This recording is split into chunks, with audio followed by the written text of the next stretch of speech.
Shocked Russians turned out by the thousands Thursday to decry their country's invasion of Ukraine as emotional calls for protest grew on social media. Some 1,745 people in 54 Russian cities were detained, at least 957 of them in Moscow. Hundreds of posts came pouring in, condemning Moscow's most aggressive action since the 1979 Soviet invasion of Afghanistan. Vladimir Putin called the attack a special military operation to protect civilians in eastern Ukraine from genocide, a false claim that the US had predicted would be a pretext for invasion and which many Russians roundly rejected. Tatiana Usmanova, an opposition activist in Moscow, wrote on Facebook that she thought she was dreaming when she awoke at 5:30 a.m. to the news which she called a disgrace that will be forever with us now. I want to ask Ukrainians for forgiveness. We didn't vote for those who unleashed the war, she added.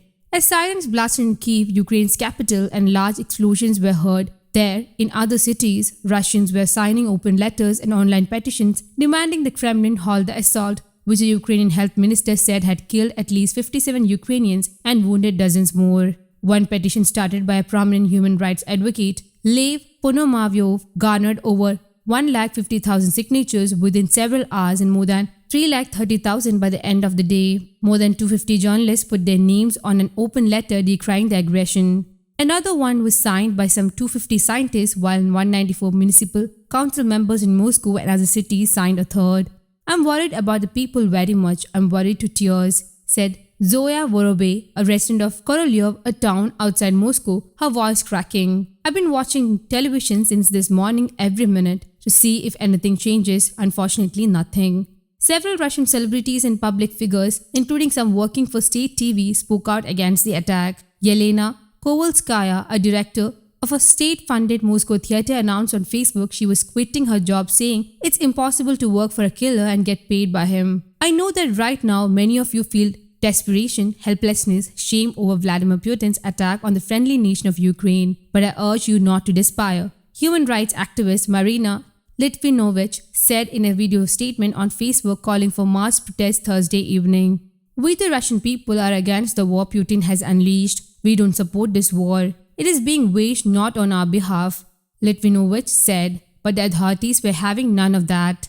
In Moscow and other cities, they moved swiftly to crack down on critical voices. Litvinovich was detained outside of her residence shortly after posting the protest call. OVD Info, a rights group that tracks political arrests, reported that 1,745 people in 54 cities had been detained by Thursday evening, at least 957 of them in Moscow. Russia's investigative committee issued a warning Thursday afternoon reminding Russians that unauthorized protests are against the law. Roskomnadzor, state communications and media watchdog, demanded that Russian media use information and data they get only from official Russian sources. Some media reported that employees of certain state-funded companies were instructed not to comment publicly on the events in Ukraine. Human rights advocates warned of a new wave of repression on dissent. Despite the pressure from the authorities, more than 1,000 people gathered in the center of Moscow Thursday evening chanting "No to war" as passing cars honked their horns. Hundreds also took to the streets in St. Petersburg and dozens in Yekaterinburg. Russia's official line in the meantime remained intransigent. Speakers of the upper house of parliament, Valentina Matviyenko, charged that those who spoke out against the attack were only caring about their momentary problems. State TV painted the attack in line with what Putin said in his televised address announcing it.